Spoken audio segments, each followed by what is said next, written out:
Assalamualaikum warahmatullahi wabarakatuh. Halo semua, perkenalkan nama saya Elza Zarani. Saya mahasiswi semester 2 STM IK Pranata Indonesia, Kampus Cut Mutia.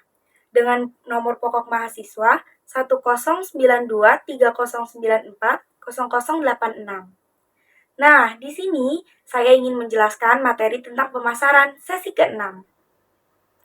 Pertama, pengertian pasar dan pemasaran.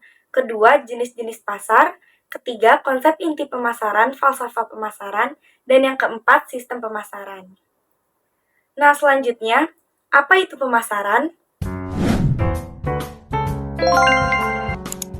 Nah, pemasaran ini adalah suatu proses sosial dan manajerial dengan mana individu dan kelompok memperoleh apa yang mereka butuhkan dan inginkan dengan cara menciptakan serta mempertemukan produk dan nilai dengan pihak lain. Nah, selanjutnya, di sini ada keyword definisi pemasaran. Ada berapa sih? Ada 6. Pertama, kebutuhan. Kedua, keinginan. Ketiga, permintaan. Keempat, produk. Kelima, nilai. Dan yang keenam, hubungan. Nah, selanjutnya di sini ada jenis pasar nih. Jenis pasar itu terbagi menjadi 2. Yang pertama, pasar persaingan sempurna atau bisa disebut juga dengan perfect competition market. Dan yang kedua, pasar persaingan tidak sempurna atau bisa disebut juga dengan imperfect competition market. Nah, selanjutnya konsep inti pemasaran. Apa itu konsep inti pemasaran? Analisis, perencanaan, dan pengendalian atas program yang dirancang untuk menciptakan, membangun, dan mempertahankan pertukaran yang menguntungkan dengan pembeli sasaran dengan maksud untuk mencapai sasaran organisasi. Selanjutnya, falsafah manajemen pemasaran. Nah, falsafah manajemen pemasaran ini ada 4 konsep. Yang pertama, konsep produksi, kedua, konsep produk, ketiga, konsep penjualan, keempat, konsep pemasaran. Selanjutnya, proses pemasaran. Pertama, pengukuran dan peramalan permintaan. Kedua, segmentasi pasar. Ketiga, penetapan pasar sasaran. Dan yang keempat, penentuan posisi pasar. Nah, selanjutnya pengukuran dan peramalan permintaan.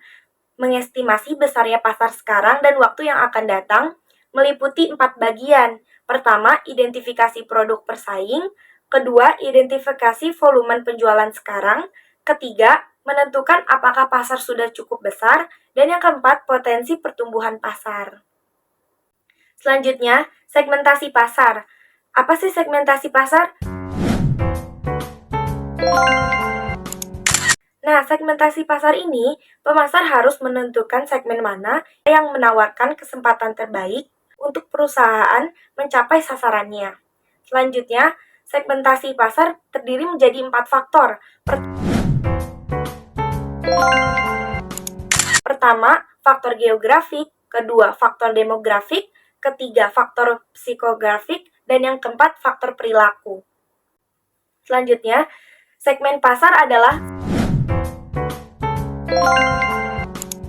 sekelompok konsumen yang memberikan tanggapan dengan cara yang sama terhadap seperangkat rangsangan pemasaran. Nah, targeting atau penetapan pasar sasaran. Pertama, mengevaluasi daya tarik masing-masing segmen pasar dan memilih salah satu atau lebih segmen untuk dilayani. Dan yang kedua, perusahaan harus menetapkan segmen sasaran yang dapat menghasilkan nilai pelanggan terbesar dan dapat dipertahankan dari waktu ke waktu. Nah, selanjutnya positioning atau penentuan posisi pasar. Posisi suatu produk adalah tempat produk dalam pikiran konsumen relatif terhadap pesaing. Dalam menentukan posisi produk, mula-mula perusahaan harus mengidentifikasi keunggulan kompetitif yang mungkin akan digunakan untuk membangun posisi tersebut. Jadi, penentuan posisi pasar yang efektif berawal dengan pembedaan pendiferensian atas tawaran pemasaran perusahaan sehingga memberikan kepada konsumen nilai lebih besar daripada tawaran pesaing kepada mereka. Selanjutnya, marketing mix. Marketing mix ini ada 8 bagian. Pertama, produk, kedua, price, ketiga, place, keempat, promotion, kelima, proses, keenam, people, 7, physical evidence, dan yang ke-8, purple cow. Nah, perusahaan manufaktur ini terbagi menjadi 4. Produk, price, place, dan promotion. Selanjutnya, apa saja yang termasuk perusahaan jasa? Pertama, proses, kedua, people, ketiga, physical evidence. Nah, selanjutnya, era digital menggunakan purple cow. Marketing mix. Pertama ini, ada produk.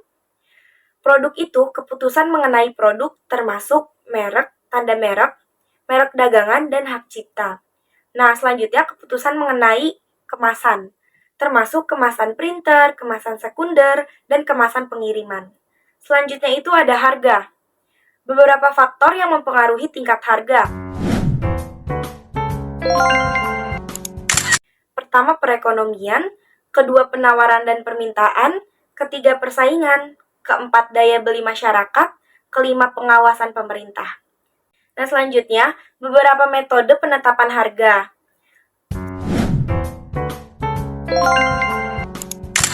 Contohnya, cost plus pricing, markup pricing, penetapan harga break-even, penetapan harga dalam hubungannya dengan pasar. Contoh kedua, beberapa strategi penetapan harga. Pertama, penetapan harga psikologis, kedua, potongan pembelian, ketiga, penetapan harga geografis, dan yang terakhir, screening price. Nah, selanjutnya, saluran distribusi. Apa sih saluran distribusi?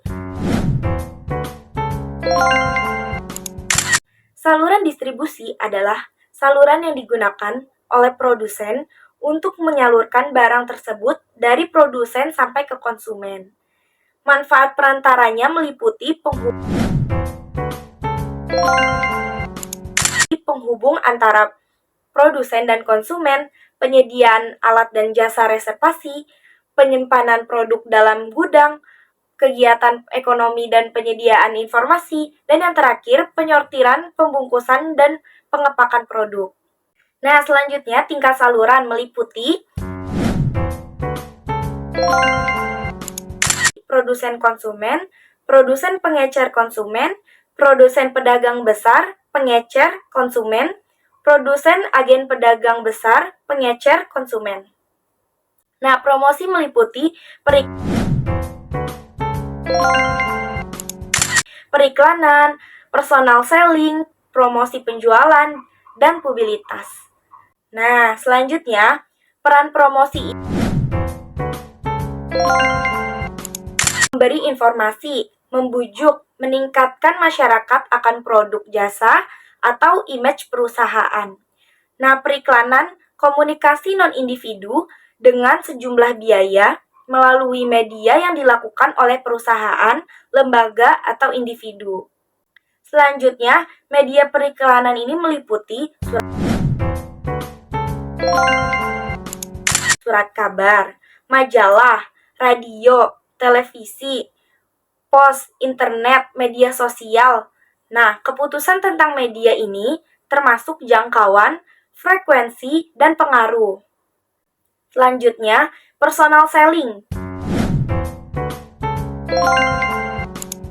Persiapan sebelum penjualan atau prospecting. Yang kedua, penetapan lokasi pembeli potensial. Yang ketiga, pendekatan pendahuluan. Keempat, melakukan penjualan, presentation, handling, objecting, dan closing. Dan selanjutnya pelayanan sudah penjualan. Nah, promosi penjualan ini meliputi peragaan, pameran, hadiah, dan contoh barang, dan sebagainya. Nah, selanjutnya publisitas. Apa sih publisitas? Publisitas ini merupakan sarana promosi melalui media atau bersifat berita. Sifat publisitas ini bisa positif, bisa negatif. Sekian video dari saya. Kurang lebihnya mohon maaf. Billahi taufiq wal hidayah. Wassalamualaikum warahmatullahi wabarakatuh. Dadah semua.